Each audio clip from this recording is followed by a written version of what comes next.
1947 में जहां पूरे भारत में तिरंगा लहराकर आजादी का जश्न मनाया जा रहा था, तो वही भारत के एक भाग को अभी भी अपनी आजादी की आस थी। हम बात कर रहे हैं लोगों के फेवरेट टूरिस्ट डेस्टिनेशन गोवा की, जिसे 1947 में आजादी मनाने का अवसर प्राप्त नहीं हुआ था, बल्कि यहाँ 1961 में आजादी को पहली बार महसूस किया गया, जब भारत ने ऑपरेशन विजय को चलाकर पोर्चुगीज को समझा दिया कि भारत अपनी धरती का एक भाग भी नहीं छोड़ेगा। गोवा की आजादी से पहले यहाँ भारतीय लोगों का पोर्चुगीज ने जमकर एक्सप्लॉयटेशन किया। उनके धर्म बदले गए, उनके मंदिरों को तोड़कर चर्च बनवाए गए। यही नहीं, उनकी लाइफ को पूरी तरह से बदल कर रख दिया गया।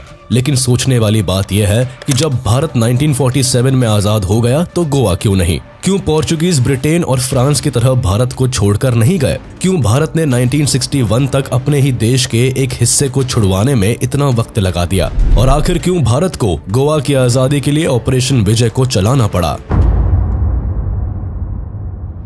गोवा भारत का अपना एक राज्य, जो कि भारत कम और यूरोप ज्यादा लगता है। इस स्टेट का कल्चर भारत के दूसरे स्टेट से काफी अलग है। गोवा यूरोप के मॉडर्न कल्चर में काफी हद तक रंगा हुआ है, जिसका मेन कारण पोर्चुगीज का इन्फ्लुएंस है। पोर्चुगीज का ओल्ड गोवा को न्यू एंड मॉडर्न गोवा बनाने में एक बहुत बड़ा हाथ रहा है। लेकिन गोवा हमेशा से ऐसा नहीं था, बल्कि गोवा की अपनी एक अलग कहानी है। भारत के बाकी स्टेट्स की तरह गोवा की जड़ें भी काफी पुरानी है। प्री हिस्टोरिक टाइम से चला आ रहा गोवा भारत का सबसे छोटा स्टेट होने के बाद भी भारत का एक बड़ा टूरिस्ट डेस्टिनेशन है। अपनी लॉन्ग एंड डाइवर्स हिस्ट्री को समेटे गोवा दुनिया में एक अहम भूमिका निभाता है। भारत में सबसे पहले ह्यूमन सेटलमेंट जिन राज्यों में देखा गया, उनमें से एक गोवा भी था। हिंदू पुराण्स और वेरियस इंस्क्रिप्शंस में भी इसका जिक्र किया गया है, जहां इसे गोवा की जगह गोव, गोवापुरी और गोमंत के नाम से बुलाया जाता था। मिडीवल एरा में अरेबियन ज्योग्राफर्स इस जगह को सिंधानूर और संदाबुर के नाम से बुलाया करते थे, तो वही पोर्चुगीज के राज में उन्होंने इस जगह को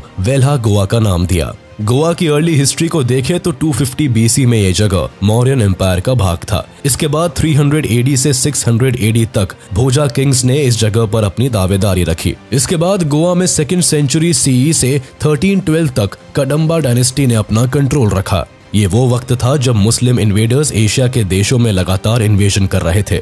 इसी दौरान 1312 से 1367 तक डेक्कन के मुस्लिम्स इन्वेडर्स ने गोवा को अपना बेस बनाया। लेकिन इसी वक्त विजयनगरम किंगडम ने डेक्कन को काफी हद तक अपने कंट्रोल में ले लिया था और गोवा को भी एनेक्स्ट कर लिया। लेकिन जल्दी ही बहमनी सल्तनत ने गोवा को कॉन्कर कर अपने हाथों में ले लिया। गोवा हमेशा से ही एक इम्पोर्टेंट पोर्ट था, जिसकी वजह से ये आइलैंड हमेशा ही बहमनी और विजयनगरम एम्पायर के बीच में टसल का कारण बना रहा। लगातार हो रहे इस टसल के बीच में बीजापुर के गवर्नर आदिल शाह ने बहमनी किंगडम को तोड़कर गोवा को अपने हाथ में ले लिया और 1492 में गोवा आदिल शाह के कब्जे में आ गया। लेकिन आदिल शाह की सल्तनत में जनता बिल्कुल भी खुश नहीं थी। कई हिस्टोरियंस मानते हैं कि आदिल शाह के शासन में हिंदुओं पर उन दिनों बहुत अत्याचार होने लगे थे और इसी वजह से वहां के लोकल लोगों ने आदिल शाह को खत्म करने के लिए पुर्तगालियों की मदद ली और पुर्तगाली सेना ने आदिल शाह से युद्ध करके गोवा को उसके अत्याचारों से मुक्त किया था। आदिल शाह की सल्तनत एक दिन में खत्म नहीं हुई थी,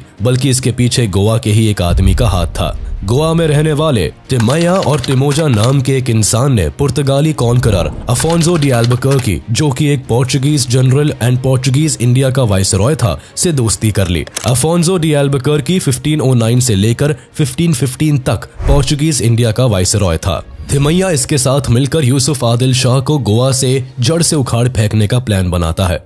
हालांकि इनका ये प्लान पहली बार में सक्सेसफुल नहीं हुआ, लेकिन दूसरी बार अफोंसो डी अल्बुकर्की ने यूसुफ आदिल शाह को अपनी पूरी कोशिशों के साथ हरा दिया। लेकिन यहाँ गोवा की जनता को झटका तब लगा जब अफोंसो ने यूसुफ आदिल शाह को हराने के बाद भी गोवा से विदा नहीं ली और यहाँ रहकर गोवा में अपना शासन शुरू किया। तिमोजा को लगता था कि अफोंसो आदिल शाह को हराकर यहाँ अपना ट्रेड करेगा और गोवा के लोग अपनी जगह को अपने हिसाब से चलाएंगे। लेकिन अल्फोंसो ने गोवा पर अपनी पकड़ मजबूत कर ली और धीरे धीरे पोर्चुगल से कई लोग यहाँ आकर बसने लगे। अब गोवा पुर्तगालियों के इन्फ्लुएंस में आ गया। लेकिन आदिल शाह ने हिम्मत नहीं हारी और दोबारा से 3 महीने बाद अल्फोंसो से गोवा को छीनने की कोशिश की। हालांकि इस बार भी वो सफल नहीं हो पाया और इसी साल उसकी मौत हो गई। आदिल शाह ने लंबे समय तक गोवा पर राज किया, लेकिन उसकी डेथ के बाद उसकी वाइफ भी इस सल्तनत को प्रोटेक्ट नहीं कर पाई और 1510 में गोवा पोर्चुगीज के हाथों में चला गया। वेस्टर्न यूरोपियंस के लिए एशिया के दरवाजे वास्को डे गामा ने खोले थे। इन्होंने एक नहीं बल्कि कई बार एशिया का दौरा किया और केप ऑफ गुड होप को एशिया पहुंचने के लिए सबसे आसान रास्ता बताया। वास्को डे गामा एक पोर्चुगीज नेविगेटर एंड एक्सप्लोरर थे जिसने एशिया में बाकी सभी देशों को छोड़ केवल भारत में ही अपने पांव जमाने के बारे में सोचा और भारत के साउथ में सेटल होने लगे। लेकिन कुछ समय बाद पोर्चुगीज को समझ आया कि साउथ की जगह वेस्ट में जाए तो गोवा जैसे आइलैंड भी है जहां से इन्हें ट्रेड करने में और भी आसानी होगी। और इसी के चलते अफोंसो डी अल्बुकर्की ने गोवा में यूसुफ आदिल शाह को हराकर वहां पहली बार 1510 में अपनी पोर्चुगीज सेटलमेंट को एस्टैब्लिश किया। हालांकि पोर्चुगीज के वहां सेटल होने से लोकल लोग खुश नहीं थे, लेकिन उनके पास दूसरा कोई चारा भी नहीं था। पोर्चुगीज का गोवा को ही अपना सेटलमेंट बनाने के भी कई कारण थे। दरअसल पोर्चुगीज को एक स्ट्रॉन्ग नेवल बेस की तलाश थी जो उस समय गोवा के अलावा कहीं और नहीं हो सकता था। भारत के स्पाइसेस के कारण हमेशा से यूरोपियंस का भारत में ट्रेड को लेकर एक इंटरेस्ट बना रहता था। पोर्चुगीज ने जहां पर भी अपना सेटलमेंट बनाया वहां पर पॉलिटिकल कंट्रोल बनाए रखने के लिए रिलीजियस पॉलिसीज को यूज किया। भारत में भी पुर्तगालियों ने ऐसा ही किया। गोवा को अपने कंट्रोल में लेने के बाद पोर्चुगीज को क्रिश्चियनिटी को बढ़ावा देना था और इस काम के लिए उन्होंने गोवा में धड़ल्ले से लोगों के धर्म परिवर्तन करवाए और जिन्होंने ऐसा करने से मना किया उन्हें काफी बड़ी पनिशमेंट्स झेलनी पड़ी। इन सब के अलावा गोवा की स्ट्रैटेजिक लोकेशन को देखते हुए पोर्चुगीज समझ गए थे कि यहाँ से वो अपने ट्रेड रूट को आसानी से प्रोटेक्ट कर सकते हैं। इन सब के अलावा पोर्चुगीज का गोवा में इंटरेस्ट यहाँ की सेलिंग कंडीशंस और एक्सीलेंट हार्बर फैसिलिटीज को देखते हुए भी बिल्डअप हुआ था। गोवा पोर्चुगल का एशिया में फर्स्ट टेरिटोरियल पोजेशन था जिसे वो अपने हाथ से कभी भी किसी भी कीमत पर खोना नहीं चाहते थे और इसी के कारण पोर्चुगीज ने न केवल गोवा के जरिए ट्रेड को बढ़ावा दिया बल्कि यहाँ क्रिश्चियनिटी को भी प्रमोट करना शुरू कर दिया। यही नहीं, अपनी कॉलोनी को दूसरे यूरोपियन ट्रेडर्स से प्रोटेक्ट करने के लिए स्ट्रॉन्ग नेवल बेस बनाना शुरू कर दिया। फोर्टिफाइड फैक्ट्रीज बनने लगी और कुछ ही वक्त में इस जगह काफी सारे Portuguese as a farmers, retail traders and artisans के रूप में आकर सेटल होने लगे, जिनका काम यहाँ की औरतों से शादी करके यही सेटल्ड होने का था। यही सेटल्ड लोग और इनके डिसेंडेंट्स ने गोवा में एक प्रिविलेज्ड कास्ट हासिल कर ली और देखते ही देखते गोवा में एक लार्ज यूरेशियन पॉपुलेशन रहने लगी। पोर्चुगीज ने गोवा पर अपना स्ट्रॉन्ग कंट्रोल स्टैब्लिश करने के लिए यहाँ कई पॉलिसीज को लागू करना शुरू कर दिया। जैसे अब यहाँ पोर्चुगीज लैंग्वेज एंड कल्चर को गोवा के लोगों पर थोपा जाने लगा। इसके अलावा यहाँ Portuguese education, language and customs को इंट्रोड्यूस किया गया। बाकी धर्म परिवर्तन तो पोर्चुगीज का मेन मोटिव था ही। पोर्चुगीज ने गोवा में धर्म परिवर्तन के साथ साथ अधिकतर मंदिरों को भी तोड़वा दिया। उनका मानना था कि गोवा केवल एक क्रिश्चियन स्टेट बनकर ही रहेगा। पोर्चुगीज ने यहाँ कई चर्चेज और कई और फेमस यूरोपियन स्टाइल बिल्डिंग्स भी बनवाई जिनमें basilica of Bom Jesus, Se cathedral, church of Saint Francis of Assisi, fort Aguada और फोंटेनहर्स्ट स्ट्रक्चर शामिल है। शुरुआत में गोवा में सभी धर्मों को इक्वल ट्रीटमेंट मिलता था, लेकिन वक्त के साथ साथ यहाँ रिलीजियस इंटॉलरेंस बढ़ने लगा। हिंदूज के टेम्पल से लेकर मैरिजेस और क्रेमेशंस तक पर बैन लगा दिए गए थे। गोवा में अब इंडियन से ज्यादा वेस्टर्न इन्फ्लुएंस देखा जाने लगा, जिस कारण पोर्चुगीज कहने लगे कि अगर आपने गोवा को देखा है तो आपको लिस्बन देखने की कोई जरूरत नहीं। गोवा की सेनेट और म्युनिसिपल चैम्बर का भी पोर्चुगल के किंग के साथ डायरेक्ट कम्युनिकेशन रहता था। इवन 1563 में गोवा के गवर्नर ने इसे पोर्चुगल की एक ऑफिशियल पार्लियामेंट सीट के तौर पर फिक्स करने का प्रपोजल भी रखा था। वही इससे पहले 1542 में सेंट फ्रांसिस जेवियर ने गोवा के आर्किटेक्चरल की तारीफ करते हुए इस जगह को लिस्बन से कंपेयर किया था। गोवा में अब दुनिया की वो बड़ी और कीमती चीजें मौजूद थी जो पूरे भारत में देखने को नहीं मिलती थी। गोवा के बाजारों और सड़कों पर बहरीन के pearls and coral, Chinese porcelain and silk, Portuguese velvet and finish textiles और काफी असरदार मेडिसिन जैसी चीजें तक बेची जाती थी। 16th सेंचुरी आने तक पोर्चुगीज भारत में अपनी पावर के एपेक्स पर पहुंच गए थे, लेकिन डचेस और ब्रिटिशर्स के भारत में आने से लेकर इंडिपेंडेंस तक पोर्चुगीज की पूरे भारत से पकड़ कमजोर होने लगी थी। लेकिन ब्रिटिशर्स के 200 सालों तक भारत पर राज करने के बाद भी गोवा पूरी तरह से पोर्चुगीज के कंट्रोल में ही रहा।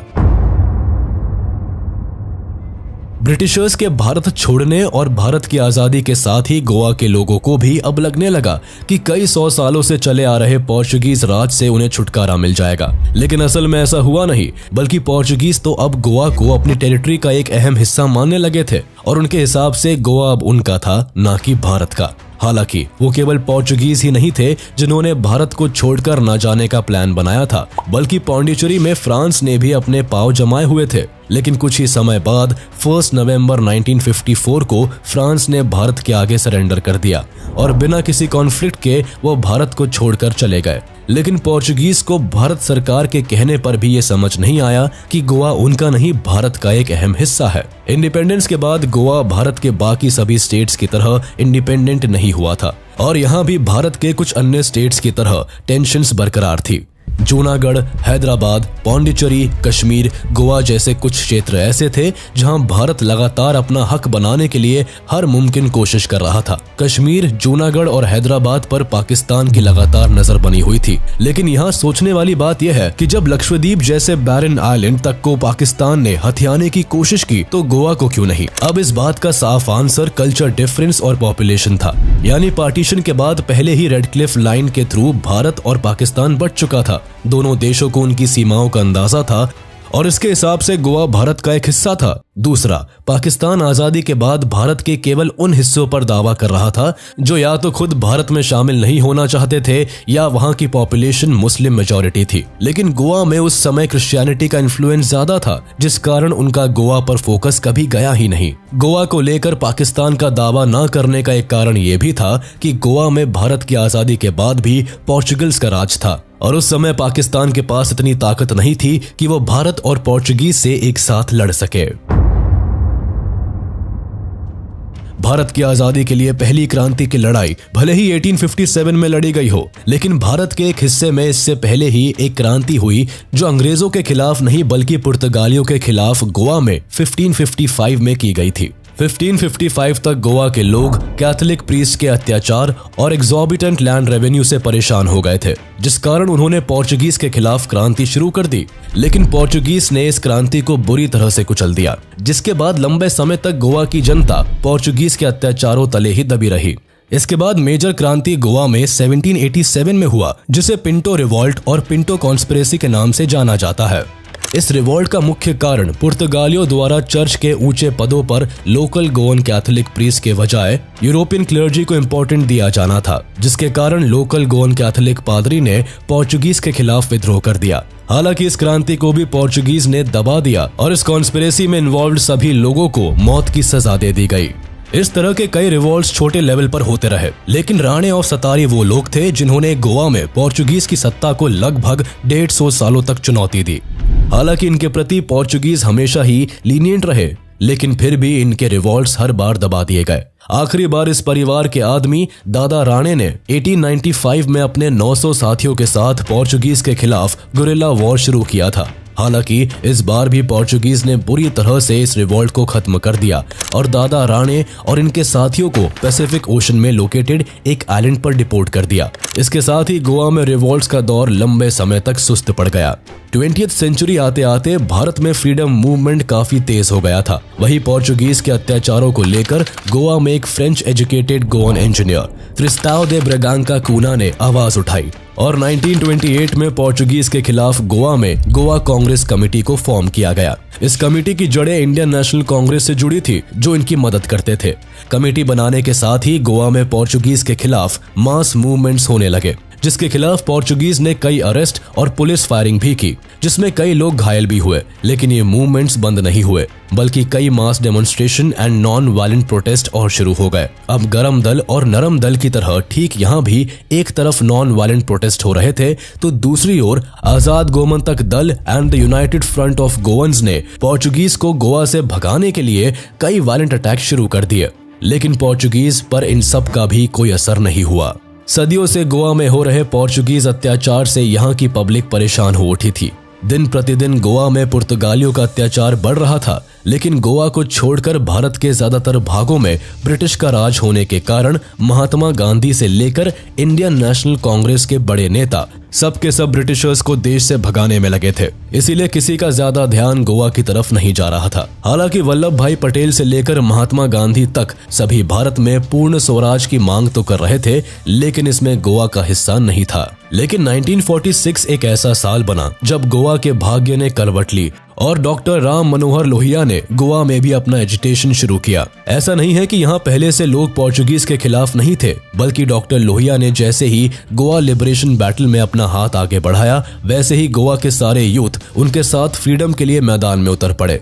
अंग्रेजों की भारत में कमजोर होती साख को देखकर गोवा के लोगों के दिल में भी आजादी की आस लग गई थी। इसी दौरान नेशनल कांग्रेस गोवा की स्थापना भी हुई थी, जिसकी मेन पॉलिटिकल पार्टी कांग्रेस ही थी। लेकिन इस एजिटेशन में गोवा को कुछ खास सफलता नहीं मिली। लंबे समय तक चले इस संघर्ष में गोवा के अनेक देशभक्तों ने मुस्कुराते हुए स्वतंत्रता के लिए अपनी जान की बाजी लगा दी। कई लोगों को जेल में डाल दिया गया तो कई लोगों को पोर्चुगल, एंगोला एंड केबो वर्डे जैसी जगहों पर एक्साइल पर भेज दिया। डॉक्टर राम मनोहर लोहिया सहित कई नेताओं को गिरफ्तार कर जेल में डाल दिया गया। पुर्तगालियों के इस तरह के व्यवहार के बाद लोगों ने डर कर एजिटेशन बंद कर दिया और इसके साथ ही 1947 आते आते यहाँ बिल्कुल शांति छा गई। इसके बाद 1947 में भारत आजाद हो गया और कुछ साल बाद फ्रांसीसी भी पौंडीचेरी छोड़कर चले गए, लेकिन गोवा को आजादी नहीं मिली। पोर्चुगीज का कहना था कि गोवा भारत का हिस्सा है ही नहीं। जो देश खुद हिंदू और मुस्लिम डोमिनियन के हिसाब से बांटा गया है,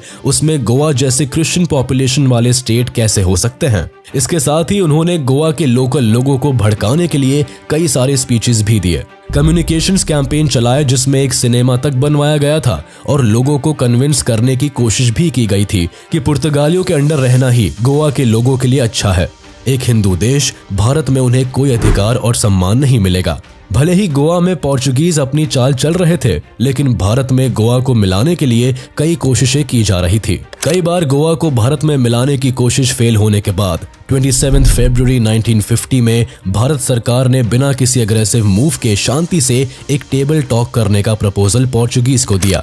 लेकिन पोर्चुगीज ने पंडित नेहरू के साथ किसी भी तरह के नेगोशिएशंस करने से साफ इनकार कर दिया और Portuguese prime minister Antonio de Oliveira Salazar ने भारत को साफ शब्दों में कहा कि गोवा पोर्चुगल की बाकी कॉलोनीज की तरह नहीं है, बल्कि ये पोर्चुगल का एक अहम हिस्सा है। सालाज़ार के इस स्टेटमेंट के बाद भारत ने जून 11, 1953 को लिस्बन से अपना डिप्लोमेटिक मिशन विड्रू कर लिया और इसी मुद्दे को लेकर दोनों देशों के बीच बात बिगड़ती चली गई। हर बार पोर्चुगीज एक ही जवाब दिया करते थे कि जब गोवा को पुर्तगालियों ने बसाया था तब रिपब्लिक ऑफ इंडिया नाम का कोई देश था ही नहीं, तो ऐसे में गोवा भारत का हिस्सा नहीं है। पोर्चुगीज के इस तरह के बिहेवियर के कारण अब भारत सरकार को कुछ सख्त कदम उठाने की जरूरत थी और इसीलिए 1954 में भारत सरकार ने गोवा से भारत के अन्य राज्यों के बीच ट्रैवल करने के लिए वीजा रिस्ट्रिक्शंस लगा दिया। इससे पोर्चुगीज को बहुत बड़ा धक्का लगा, क्योंकि अब वो गोवा से भारत के दूसरे स्टेट्स के बीच ट्रैवल नहीं कर सकते थे। इसके बाद अपना अगला कदम उठाते हुए भारत ने गोवा पर कई सारे इकोनॉमिक सैंक्शंस लगा दिए, जिसके कारण पोर्चुगीज भारत के दूसरे हिस्से से सामान मंगवाने और बेचने का हक खो बैठे। गवर्नमेंट के एक्शन से गोवा के फ्रीडम फाइटर को काफी प्रोत्साहन मिला और गोवा के अंदर उन्होंने क्रांति शुरू कर दी। इसके कुछ समय बाद कुछ हथियारबंद क्रांतिकारियों ने मिलकर 1954 में दादरा और नगर हवेली से पोर्चुगीज पुलिस को मार भगाया और इन जगहों को स्वतंत्र कर लिया। ये इंसिडेंट भारत के लिए एक बड़ी जीत और पुर्तगालियों के मुंह पर हार का एक जोरदार तमाचा था। इस जीत से इंस्पायर होकर 1955 में हजारों निहत्थे लोगों की भीड़ ने गोवा में एंटर करने की कोशिश की, जिसे देखकर पुर्तगाली पुलिस ने उन पर फायरिंग शुरू कर दी। ये लोग ज्यादातर विमोचन सहायक समिति और इंडियन कांग्रेस गोवा से थे, लेकिन इनके साथ बहुत ही बुरा सलूक किया गया और गोवा लिबरेशन के इस अटेम्प्ट को ब्रुटैलिटी के साथ खत्म कर दिया गया। इस हत्याकांड से आहत होकर भारत सरकार ने 1955 में गोवा से अपना कौंसिल ऑफिस भी बंद कर दिया। अब तक पंडित नेहरू शांति से गोवा को भारत में मिलाने की कोशिश कर रहे थे। उनका मानना था कि सत्याग्रह से भारत आजाद हुआ है तो गोवा भी हो जाएगा, लेकिन ऐसा कुछ होता हुआ दिखाई नहीं दे रहा था। ऐसे में सवाल उठता है कि प्राइम मिनिस्टर जवाहरलाल नेहरू ने आर्मी को भेजकर हैदराबाद की तरह गोवा का एनेक्सेशन क्यों नहीं करवा दिया? तो इसका एक कारण था अमेरिका एंड नेटो। दरअसल पोर्चुगल नेटो का मेंबर था। ऐसे में अगर भारत पोर्चुगीज के खिलाफ युद्ध करता तो बहुत हद तक ये संभावना थी कि नेटो एंड अमेरिका इस युद्ध में पोर्चुगीज की तरफ से लड़ने आते। इसलिए भारत अब तक चुप था। लेकिन 1955 के मैसेकर ने भारत को एक बहुत ही स्ट्रॉन्ग होल्ड दे दिया था। इस एक इंसिडेंट ने भारत के लोगों के बीच पोर्चुगीज के लिए काफी गुस्सा पैदा कर दिया था। अब पंडित नेहरू को गोवा की फ्रीडम के लिए सख्त कदम उठाने की जरूरत आन पड़ी थी। अब इस मामले ने इंटरनेशनल लेवल पर तूल पकड़ ली थी। पुर्तगाल की लाख कोशिशों के बावजूद विश्व के बड़े बड़े देश भारत के साथ आ खड़े हुए। यूएसएसआर भी इन देशों में से एक था। अमेरिका ने भारत से इस मामले को बिना किसी आर्म्ड कॉन्फ्लिक्ट के पीसफुली रिजॉल्व करने की सलाह दी थी। हालांकि साबरमती नाम की एक पैसेंजर बोट पर बिना किसी बात के जब पोर्चुगीज ने फायरिंग कर कई भारतीय लोगों को मौत के घाट उतार दिया, तो जवाहरलाल नेहरू ने यह डिसाइड कर लिया कि अब टेबल टॉक का टाइम निकल गया और पोर्चुगीज को उन्हीं की भाषा में समझाना जरूरी है। और इसी के साथ शुरू होता है भारत का ऑपरेशन विजय। सबसे पहले अगस्त 1961 में भारत सरकार ने दादरा एंड नागर हवेली को भारत में शामिल कर लिया, पर इसके बाद भी पोर्चुगीज गोवा को न छोड़कर जाने के अपने डिसीजन को लेकर अटल रहे। हालांकि इस वक्त तक उन्हें इस बात का अंदाजा हो गया था कि भारत अब गोवा को कभी भी उनसे छीन सकता है, जिस कारण पोर्चुगीज ने अपने बच्चों और सभी महिलाओं को पोर्चुगल वापस भेज दिया और खुद गोवा की देखरेख करने के लिए गोवा में बने रहे। ऑपरेशन विजय को शुरू करने से पहले प्रधानमंत्री जवाहरलाल नेहरू ने मीडिया में कंफर्म कर दिया था कि अब वो हर हाल में गोवा को भारत में शामिल करके ही दम लेंगे। बस फिर क्या था। 17 दिसंबर 1961 के अर्ली आवर्स में इंडियन आर्मी ऑपरेशन विजय को लॉन्च करता है और army, navy and air force Goa को चारों ओर से घेर लेती है। पोर्चुगीज के पास इतना दम नहीं था कि वो भारत को हरा सके, और हुआ भी कुछ ऐसा ही। 18 दिसंबर की इवनिंग तक इंडियन सोल्जर्स ने मोस्ट ऑफ द गोवा को पोर्चुगीज फोर्सेस से मुक्त करवा लिया था और केवल 36 घंटों में गोवा को भारत में शामिल कर लिया। पोर्चुगल से गोवा में इंडियन फोर्सेस का सामना कर रहे पोर्चुगीज आर्मी को साफ निर्देश दिए गए थे कि गोवा को जीतने के लिए उन्हें अपनी जी जान लगा देनी है, और अगर अब भी वो गोवा को हासिल करने में कामयाब न हो पाए तो स्कॉच्ड अर्थ पॉलिसी को लागू करते हुए उन्हें पूरे गोवा को बर्बाद करके ही बाहर निकलना है। स्कॉच्ड अर्थ पॉलिसी के थ्रू हर उस मुमकिन चीज को तहस नहस कर दिया जाता है जो एनिमी के लिए यूजफुल हो। हालांकि इंडियन आर्मी की स्ट्रेंथ और पावर को देखते हुए Portuguese prime minister and dictator Salazar के आदेश के बावजूद गवर्नर जनरल मैनुअल एंटोनियो वसालो ए सिल्वा ने अपने साथियों की जान के मायने समझते हुए भारतीय सोल्जर्स के आगे सरेंडर करने का डिसीजन ले लिया। मैनुअल एंटोनियो इस बात को अच्छे से जानते थे कि पोर्चुगल से उनकी मदद के लिए कोई रीइंफोर्समेंट नहीं आने वाला है, क्योंकि उन दिनों सुएज कैनाल क्राइसिस चल रहा था और इजिप्ट ने ये कैनाल लगभग सभी वेस्टर्न कंट्रीज के लिए बंद कर रखी थी, इसलिए पोर्चुगीज रीइंफोर्समेंट आने की संभावना भी नहीं थी। फाइनली 30,000 स्ट्रॉन्ग इंडियन ट्रूप्स के सामने मैनुअल एंटोनियो ने अपने सभी पोर्चुगीज आर्म्ड पर्सनल के साथ इंडियन आर्मी के आगे सरेंडर कर दिया, जिसके बाद 19 दिसंबर को एक सेरेमनी के तहत दोनों देशों के बीच इंस्ट्रूमेंट ऑफ सरेंडर साइन किया गया। इस सिग्नेचर के साथ ही पोर्चुगीज का गोवा से 451 सालों का रूल खत्म हो गया।